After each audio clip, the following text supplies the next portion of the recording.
NCERT के एक और बेहतर क्लास में मैं आरजे रंजन आपका स्वागत करता हूं। और आज के दिन हम लोग पाठ छठा पृथ्वी के प्रमुख स्थल रूप के बारे में पढ़ने वाले हैं। तो ये बहुत ही इम्पोर्टेंट चैप्टर है आपके लिए, आपके किसी भी एग्जामिनेशन के लिए। और इसके बाद जब दो तीन चैप्टर और है, टोटल शायद 8 चैप्टर है इसमें पढ़ने के लिए। और उसके बाद 1 शॉर्ट वीडियो आएगा जिसमें 8 चैप्टर को एक साथ आपको पढ़ा दिया जाएगा और सारा नोट्स भी एक साथ टेलीग्राम ग्रुप पे दे दिया जाएगा। ठीक है, तो चलिए चैप्टर के ओर।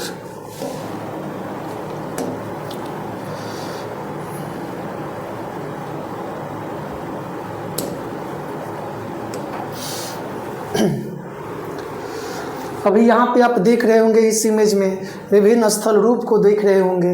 कहीं पे झील है, कहीं नदी है, डेल्टा है, नदी का मुहाना, समुद्र, प्रायद्वीप, स्थल, संधि। ये तमाम स्थल आकृतियों के बारे में धीरे धीरे आगे के क्लास में हम लोग पढ़ेंगे। तो आज का चैप्टर है पृथ्वी की प्रमुख स्थल रूप, major landform of the Earth. पृथ्वी की सतह सभी जगह एक समान नहीं है, ये तो सबको पता है। और शायद आशा है कि आपको भी पता होगा कि पृथ्वी का जो स्वरूप है सभी जगह एक समान नहीं है। पृथ्वी का स्वरूप सभी जगह एक समान नहीं है, कहीं पे ऊंचा है, कहीं पे खल्ला है। समझ गए। स्थल मंडल, जिसको लिथोस्फीयर के नाम से जानते हैं। स्थल मंडल, इसके प्रीवियस चैप्टर में हम लोग स्थल मंडल के बारे में पढ़े थे। स्थल मंडल के कुछ भाग ऊंचे होते हैं, यानी जिस पे हम लोगों का पैर है, सब स्थल मंडल का हिस्सा है। कुछ भाग ऊंचे होते हैं, कुछ भाग नीचे होते हैं, कुछ भाग समतल होते हैं। और ये स्थल रूप 2 प्रक्रियाओं के द्वारा बनते हैं। यानी ये तरह तरह का जो स्थल रूप है जो लिथोस्फीयर यानी स्थल मंडल में देखने को मिलते हैं, इसका बनना 2 प्रक्रियाओं पर निर्भर करता है। प्रथम प्रक्रिया, जिसको आंतरिक प्रक्रिया इंटरनल प्रोसेस के नाम से जानते हैं। इसमें आइए देखते हैं क्या होता है कि पृथ्वी के अंदर लगातार हो रही गति के कारण कहीं पे सतह उठ जाती है तो कहीं पे क्या हो जाती है, धंस जाती है। दोस्तों आपको पता ही होगा कि पृथ्वी के जितने नीचे जाइएगा टेम्परेचर और प्रेशर लगातार बढ़ती जाएगी। और नीचे जाने पे क्या होता है कि मेंटल का जो हिस्सा है वो पिघला हुआ है। समझ गए, पिघला हुआ है। तो इसी कारण क्या होता है कि जब आंतरिक प्रक्रिया होती है हाई प्रेशर के कारण, हाई टेम्परेचर के कारण, तो कहीं पे क्या हो जाती है, सरफेस उठ जाती है और कहीं पे क्या हो जाती है, धंस जाती है, जिसके कारण विभिन्न स्वरूप बन पाते हैं। दूसरा या बाह्य प्रक्रिया, क्या है बाह्य प्रक्रिया? बाह्य प्रक्रिया में हम लोग 2 टर्म के बारे में पढ़ेंगे, एक है अपरदन और दूसरा है निक्षेपण। स्थल का लगातार बनना और स्थल का लगातार टूटने की प्रक्रिया ही क्या है, बाह्य प्रक्रिया के अंतर्गत आती है। और बाह्य प्रक्रिया को करने में 2 फैक्टर जिम्मेवार है। फैक्टर नंबर 1 अपरदन, जिसको इरोजन के नाम से भी जानते हैं, और दूसरा है निक्षेपण, जिसको डिपोजिशन के नाम से जानते हैं। सबसे पहले आपको यही बात याद रखना है कि अपरदन निक्षेपण एक दूसरे का रिवर्स प्रक्रिया है। जहाँ अपरदन में क्या होती है कि पृथ्वी की सतह टूट कर घिस जाती है, और जब टूट कर घिस जाएगी तो उसके बाद सतह नीचे हो जाएगी। इस क्रिया के दौरान सतह क्या हो जाती है, नीचे हो जाती है। क्या देख रहे हैं कि अपरदन में पृथ्वी का जो सतह है टूट रहा है और निक्षेपण में सतह का फिर से निर्माण हो रहा है। तो यहाँ सतह टूट रही है, टूट के नीचे हो जा रही है, यहाँ फिर से निर्माण हो जा रहा है। इसका मतलब अपरदन और निक्षेपण, इरोजन और डिपोजिशन एक दूसरे का रिवर्स प्रक्रिया है। इन्वर्सली प्रोपोर्शन का रिश्ता है दोनों के बीच। ये दोनों प्रक्रिया यानी अपरदन निक्षेपण बहते हुए जल के वजह से होता है, वायु के वजह से होता है और बर्फ के द्वारा होती है। जैसे क्या होता है कि बहुत तेज़ी से जल बहते हुए आता है तो क्या करता है, स्पीड जैसे नदियों में अपरदन होता है, चाहे बहुत ज़्यादा बारिश हो जाती है तो अपरदन की क्रिया होती है। इसमें जल बहुत तेज़ी से बहता है और रास्ते में जो भी कुछ आता है उसको काट कर बहा कर लेकर चला जाता है। तो काटना, सिर्फ काटना हुआ अपरदन, सिर्फ काटना हुआ क्या, अपरदन। और कहीं जाकर जमा हो जाती है, जो मिट्टी का कटाव हुआ, चाहे जो भी यहाँ से गया बहते हुए, बहकर कहीं पे जाके जमा हो जाती है। तो जमा हुआ निक्षेपण, जमा होने की क्रिया क्या हुई, निक्षेपण हुई। और काटने वाली जो क्रिया क्या हुई, वो अपरदन हुई। अब देखिए पर्वत के बारे में पढ़ते हैं कि पर्वत यानी माउंटेन क्या होता है। माउंटेन की जो परिभाषा है 600 मीटर से ऊंचा होनी चाहिए, 600 मीटर से ऊंचा होनी चाहिए और इस ट्रेंगुलर आकृति का होना चाहिए। यानी पहाड़ का देखिए ऊपर नीचे वाले भाग चौड़ा होता है और ऊपर वाली भाग कैसा होता है, नोखीदार यानी नुकीला होता है। और इसमें खड़ी ढाल होनी चाहिए, इसका जो स्लॉप होना चाहिए एकदम से खड़ा होना चाहिए, कोई ज़रूरी नहीं कि एकदम में से खड़ा हो। समझ गए, समझ रहे हैं ना मामले को। तब पर्वत समझ गया। माउंटेन की परिभाषा क्या है कि 600 मीटर से ऊंचा होनी चाहिए माउंटेन, और इसकी ढाल खड़ी ढाल होनी चाहिए, नीचे का सरफेस चौड़ा होना चाहिए और ऊपर जाके नुकीला होना चाहिए। समझ गए, यानी कि क्या बोलते हैं उसको, होली में जो टोपियाँ पहनते हैं, शंक्वाकार, शंकु जैसा होना चाहिए। स्थल रूपों की ऊंचाई, स्थल रूप मान होता है लैंडफॉर्म। लैंडफॉर्म बहुत सारा टाइप का स्थल रूप पाया जाता है, जैसे पर्वत माउंटेन के रूप में, पठार के रूप में, पठार माने होता है प्लेट्यू, और मैदान माने होता है प्लेन। स्थल रूप का डिफरेंट रूप है, जिसमें पर्वत यानी माउंटेन, दूसरा पठार यानी प्लेट्यू, और मैदान माने प्लेन।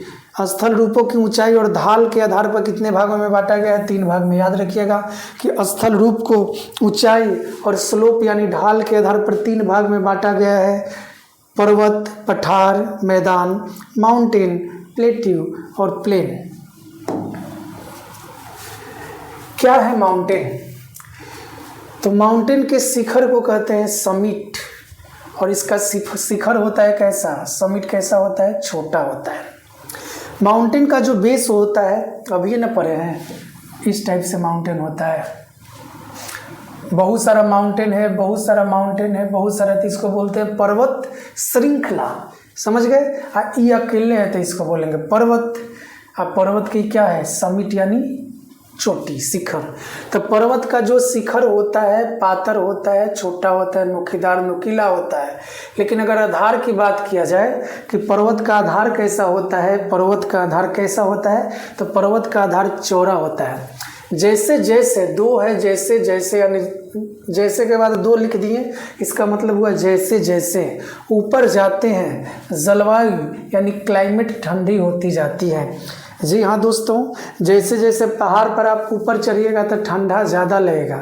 यही कारण है कि पहाड़ के चोटी पे, हिमालय के चोटी पे जाइएगा तो वहाँ पे ठंडा होने के कारण वहाँ का बर्फ़, वहाँ पे बर्फ़ जमा रहता है, ठीक ना। बर्फ़ जमने का वजह क्यों है कि वहाँ की जलवायु जो है ठंडी जलवायु है। हिमानी को ग्लेशियर कहा जाता है।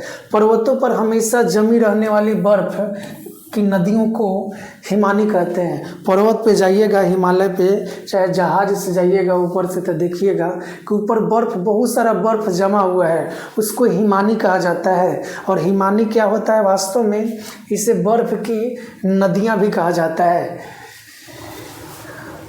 यहाँ का जो धरातल होता है, पर्वत का जो धरातल होता है, देखिए यही धरातल है, ये वाला। तो पर्वत का जो धरातल होता है वो खड़ी ढाल वाला होता है। कृषि योग्य भूमि की कमी होती है। ऊबड़ खाबड़ भी पर्वत होता है, बहुत जंगल झाड़ होता है, समझ गए, पथरीली ज़मीन होती है वहाँ की, तो कृषि के लिए अनुकूल नहीं होता है और बहुत खतरनाक होता है। कहीं पे तो बहुत ज़्यादा स्लोप होता है, ढाल होता है, तो वहाँ पे कृषि कैसे होगी बताइए। और जब बारिश भी होती है तो स्लोप ज़्यादा होने की वजह से बहुत तेज़ी से पानी आती है और बड़े बड़े पत्थरों को भी बहा कर ले जाती है। और सुने होंगे कि आए दिन वहाँ पे बहुत सारा पहाड़ी एरिया में बारिश होने की वजह से बहुत सारा कांड होता है। कांड होने का मतलब बहुत लोगों की जान माल की भारी नुकसान भी देखने को मिलती है। वहाँ की जलवायु कठोर जलवायु होने के कारण कम लोग रहते हैं। कठोर जलवायु मतलब हुआ हार्श क्लाइमेट। हार्श क्लाइमेट माने हुआ कठोर जलवायु। देखिए हमको इंग्लिश का उच्चारण करने में प्रॉब्लम होता है, तो हार्श क्लाइमेट माने हुआ कठोर जलवायु। कठोर जलवायु माने वैसा जलवायु जो लोगों के लिए अनुकूल नहीं है, लोगों को मज़ा नहीं आता है वहाँ पे रख से घूमने में मज़ा आता है। 1-2 दिन के लिए जाइएगा तब मज़ा तो होबे करेगा, परमानेंट पहाड़वे पर रहना पड़ेगा तो फिर नहीं रह पाइएगा, फिर सजा हो जाएगा। ठीक, अब श्रृंखला, अब ये बताए हैं कि ये है पर्वतों की श्रृंखला। क्योंकि बहुत सारा पर्वत घौंच में पाया जाता है।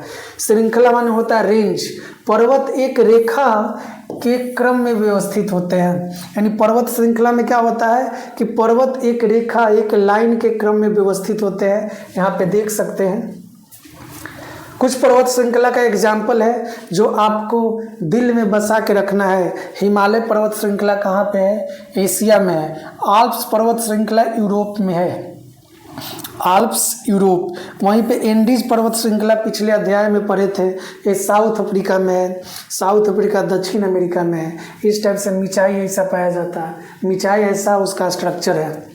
तो फिर से बताइए, हिमालय पर्वत श्रृंखला क्या है? एशिया में।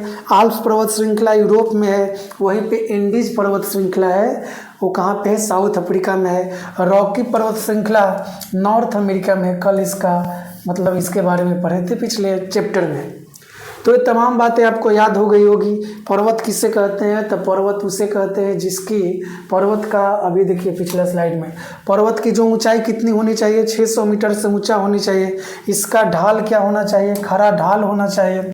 उसके बाद इसका आधार कैसा होना चाहिए? चौड़ा होना चाहिए। शिखर यानी इसका समिट छोटा होना चाहिए, नुकीला होना चाहिए। जैसे जैसे ऊपर जाते हैं पर्वत पर जलवायु ठंडी हो जाती है, जिसके कारण वहाँ पे बर्फ़ भी जमा रहता है। उन बर्फ़ की नदियों को कहते हैं हिमानी या ग्लेशियर। धरातल उसका सरफेस कैसा होता है? खड़ी ढाल वाला होता है।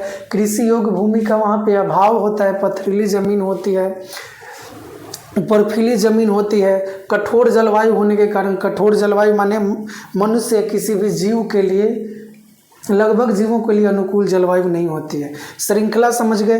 पर्वतों का क्रम होता है, एक लाइन में सरियाया हुआ रहता है। हिमालय पर्वत श्रृंखला कहाँ है? एशिया में है।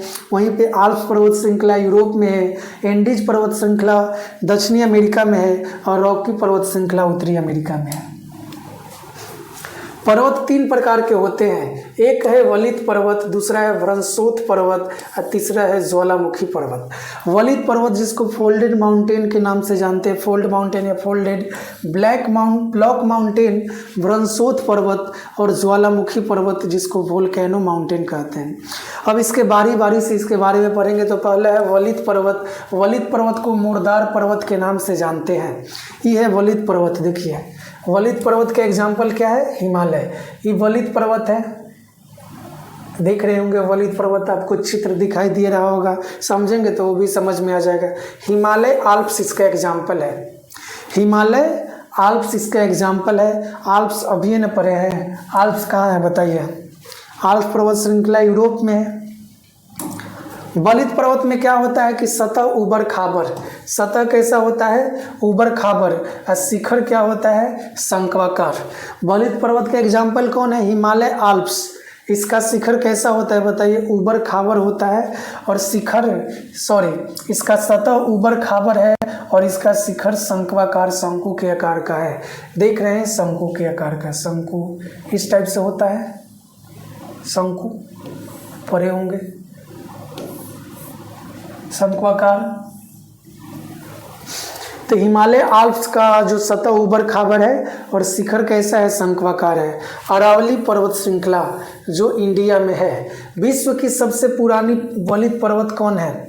विश्व की सबसे पुरानी वलित पर्वत एकदम पुराना हो गया है, कमज़ोर हो गया है वहाँ के पत्थर। अपर्दन के कारण श्रृंखला घिस गई है। अपर्दन अब ये पढ़े हैं। अपर्दन होने का वजह क्या है? बहुत तेज़ी से अगर हवा बही तो भी अपर्दन हो सकता है धीरे धीरे, या पानी के बहाव के कारण भी अपर्दन होता है। तो अरावली पर्वत श्रृंखला विश्व की सबसे पुरानी वलित पर्वत है और अपर्दन के कारण वो श्रृंखला क्या हो गई? घिस गई है, सबसे पुरानी है। अल्पेशियन और यूराल, यहाँ देखिए आल्प्स है, ये है अल्पेशियन। तो अल्पेशियन पर्वत श्रृंखला, अल्पेशियन जो पर्वत श्रृंखला नहीं, पर्वत उत्तरी अमेरिका में है। यूराल पर्वत कहाँ पे है? रूस में है। यूराल, रा से रूस याद रखिएगा, और उत्तरी अमेरिका, औ से अल्पेशियन। तो अल्पेशियन कहाँ है? उत्तरी अमेरिका में। यूराल पर्वत कहाँ है? रसिया में है। और गोलाकार दिखाई देता है, ऊंचाई कम है। इन दोनों का ऊंचाई कम है और गोलाकार दिखाई देता है। कुछ पर्वतीय खेल यानी पर्वत पे होने वाला खेल है paragliding, hang gliding, river rafting या स्कीइंग। ये 4 खेल का नाम याद रखिएगा कि paragliding, hang gliding, river rafting और स्कीइंग। ये सब खेल कहाँ खेला जाता है? पर्वतीय क्षेत्रों में खेला जाता है। ठीक है, बहुत सा इम्पोर्टेंट क्वेश्चन पढ़े इसमें। भ्रंशोथ पर्वत, ऊंचाई वलित पर्वत से कम होती है। इसका जो ऊंचाई होता है वलित पर्वत से कम होता है, यानी हिमालय अभी जो पढ़े हिमालय, अल्पेशियन, आल्प्स, उन सबसे इसकी ऊंचाई क्या होती है? कम होती है। और इसका शिखर मेज के समान, टेबल के समान होता है। देखिए भ्रंशोथ पर्वत, इसका जो शिखर है, टॉप है, टेबल के समान है, टेबल के समान है। ऊपर उठे हुए खंड को कहीं कहीं पे भ्रंशोथ पर्वत क्या होता है? आंतरिक क्रिया के कारण कहीं पे उठ जाती है, कहीं पे धंस जाती है। तो ये उठा हुआ भाग है और ये धंसा हुआ भाग है, ठीक ना। तो ऊपर उठे हुए खंड को उत्खंड कहते हैं, अंग्रेजी में हार्स्ट कहते हैं। उत्खंड समझ में आया? भ्रंशोथ पर्वत का जो ऊपर उठा हुआ भाग होता है जिसको उत्खंड, ऊपर उत्खंड हार्स्ट, और नीचे धंसे हुए भाग को ड्रोनिका भ्रंश कहते हैं, जिसको ग्रावेन या धंसान, धंसा से धंसान घाटी कहते हैं। तो नीचे धंसे हुए भाग को द्रोणिका भ्रंश या ग्रावेन कहते हैं और वहीं ऊपर उठे हुए भाग को उत्खंड के नाम से जाना जाता है। कुछ एग्जाम्पल है इन पर्वतों का। तो पहला एग्जाम्पल है राइन घाटी। पहला भ्रंशोथ पर्वत का एग्जाम्पल क्या है? राइन घाटी, जो जर्मनी में है। जर्मनी कहाँ है? यूरोप में। दूसरा है ब्लैक फॉरेस्ट, ये भी जर्मनी में है। ब्लैक फॉरेस्ट और राइन घाटी दोनों जर्मनी में है। जर्मनी का है? यूरोप में। वासजेस पर्वत फ्रांस में है और ये भी यूरोप में है। और एक है साल्ट रेंज, ये पाकिस्तान में है। तो राइन घाटी, black forest, Vosges, salt range, ये सब भ्रंशोथ पर्वत का एग्जाम्पल है। भ्रंशोथ पर्वत ऊपर से टेबल के समान होता है, कहीं पे ऊंचा कहीं पे धंसा रहता है। ऊंचे जो भाग है उसको कहते हैं उत्खंड भ्रंश, हार्स्ट, और नीचे हुए धंसा हुआ भाग हुआ जिसको द्रोणिका भ्रंश या उसको ग्रावेन या धंसान घाटी के नाम से जाना जाता है। अगला है ज्वालामुखी पर्वत। ज्वालामुखी क्रिया के द्वारा बनता है। इसका एग्जाम्पल है माउंट किलिमंजारो जो अफ्रीका में है और फ्यूजियामा जो जापान में है। ज्वालामुखी पर्वत देख रहे हैं, अत्यधिक दाब के कारण मैग्मा का यहाँ पे जो निर्माण होता है, वही मैग्मा जब ऊपर जाती है जहाँ पे कमज़ोर होता है पृथ्वी का वैसा भाग जो कमज़ोर होता है। नीचे हाई प्रेशर में मैग्मा रहती है, टेम्परेचर भी बहुत ज़्यादा रहती है, कहीं पे पृथ्वी को फाड़ के बाहर निकल जाती है। जहाँ से निकलती है उससे वहीं पे क्या निर्माण होता है? ज्वालामुखी का निर्माण होता है। समझ गए? अंदर है तो मैग्मा, अंदर जो है तो मैग्मा, अब बाहर निकल गई तो उसे लावा कहते हैं। तो ये 3 पर्वत आपको हम पढ़ाए, जिसमें पहला पर्वत कौन था? पहला वलित पर्वत था। वलित पर्वत का एग्जाम्पल हिमालय देखें, अल्पेशियन देखें, ऊबड़ खाबड़ होता है और बहुत ऊंचा होता है। उसमें दूसरा था भ्रंशोथ पर्वत का आकार ऊपर से टेबल के समान होता है। धंसा हुआ भाग को क्या कहते हैं? उत्खंड, और धंसा हुआ भाग को द्रोणिका और उठा हुआ भाग को उत्खंड कहते हैं। राइन घाटी, black forest, Vosges, salt range उसी का एग्जाम्पल है। ज्वालामुखी पर्वत का निर्माण ज्वालामुखी उद्भेदन की क्रिया के द्वारा होता है। माउंट किलिमंजारो अफ्रीका और फ्यूजियामा जापान इसी का एग्जाम्पल है। पठार, आसपास के क्षेत्र से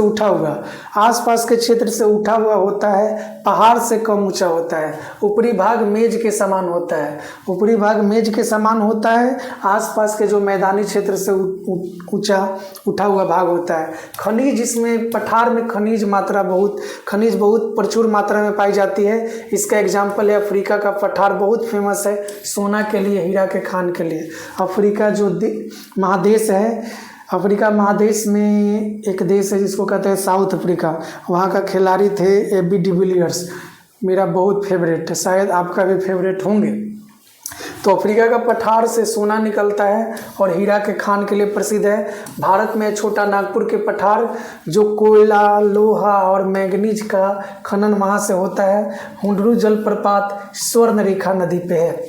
हुंडरू जलप्रपात कहाँ है? स्वर्ण रेखा नदी पे। जोग जलप्रपात याद रखिएगा कर्नाटक। जोग जलप्रपात कर्नाटक में है। हुंडरू जलप्रपात स्वर्ण रेखा नदी पे है। लावा पठार, काली मिट्टी का प्रचुरता होता है इसमें। लावा पठार ज्वालामुखी के कारण जो अंदर से मैग्मा निकलती है बाहर आके उसे लावा कहते हैं, उसके कारण जो पठार का निर्माण होता है। पठार यानी ऊपर से फ्लैट, उस पर लोग भी रहते हैं, खेती भी होता है, पशुपालन भी होता है। काली मिट्टी की प्रचुरता होती है। काली मिट्टी क्या होती है? उपजाऊ होती है, खेती के लिए अच्छी होती है। विश्व का सबसे ऊंचा पठार तिब्बत का पठार 4000 से 6000 मीटर है ऊंचा है। तिब्बत का पठार विश्व का सबसे ऊंचा पठार है, इसकी ऊंचाई 4000 से 6000 मीटर ऊंचा है। पुराना पठार यहाँ पे कुछ एग्जाम्पल है, जैसे दक्कन का पठार, ऑस्ट्रेलिया के पश्चिमी पठार, केन्या, तंजानिया, युगांडा के पूर्वी अफ्रीकी पठार है। बहुत सारा पुराना पठार है। इतनी बातें समझ में आ गई, सब याद कर लीजिएगा कि ऑस्ट्रेलिया का पश्चिमी पठार, ऑस्ट्रेलिया का पश्चिमी पठार, केन्या, तंजानिया, युगांडा का पूर्वी अफ्रीकी पठार। मैदान, इसकी ऊंचाई समुद्र तल से 200 मीटर से अधिक नहीं होता है। 200 मीटर से अधिक नहीं होता है, कहने का मतलब 200 मीटर से कम होता है। उससे अधिक हो गया, फ्लैट हो गया तो पठार हो जाता है, ठीक ना। अधिकांश मैदान नदियों द्वारा बनाए जाते हैं। अपर्दन के द्वारा नदियाँ, जब अपर्दन होता है मिट्टी का कटाव, जब पर्वत से ऊपर से नीचे आती है नदियाँ, बहुत ज़्यादा स्पीड होता है। अपर्दन के कारण क्या होता है कि नदियाँ पत्थर, बालू तथा सिल्ट को घाटियों में निक्षेपित कर देता है। निक्षेपित माने होता है डिपोजिट, और डिपोजिट माने होता है जमा करना।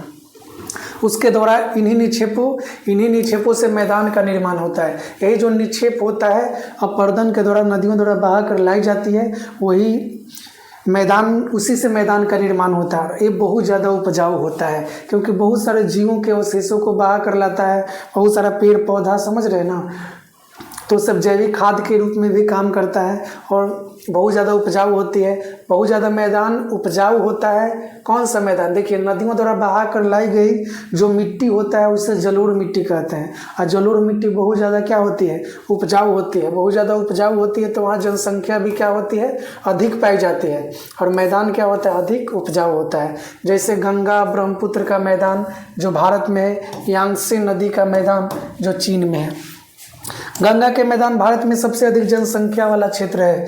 गंगा के मैदान सबसे ज़्यादा जनसंख्या वाला क्षेत्र है। सबसे ज़्यादा जनसंख्या इसलिए पाया जाता है क्योंकि यहाँ की मिट्टी क्या होती है, यहाँ जो मैदान बने होते हैं वो बहुत ही ज़्यादा उपजाऊ होते हैं। उत्तरी अमेरिका में भी नदियों द्वारा बनाए गए बड़े मैदान पाए जाते हैं।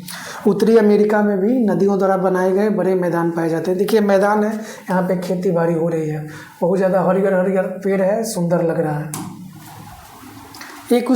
एक कुछ प्रश्न है, आशा है आप पूरा का पूरा बना लीजिएगा। प्रमुख स्थल का क्या क्या रूप है? कहीं पठार है, मैदान है, ये सब आप पढ़ चुके हैं। पर्वत एवं पठार में क्या अंतर है? पठार होता है ऊपर से फ्लैट होता है, हाइट पहाड़ से कम होता है, पशुपालन कृषि वहाँ पे होता है, ठीक ना। और पर्वत के बारे में ऊपर से नुकीला होता है, नीचे से चौला होता है, ऊबड़ खाबड़ होता है। और ऊपर क्या होता है? जलवायु ठंडी होने के कारण ऊपर बर्फ भी जमा होता है, उससे नदियाँ भी निकलती है। पठार में क्या और पढ़े थे कि पठार से खनिज पदार्थ भी निकलता है।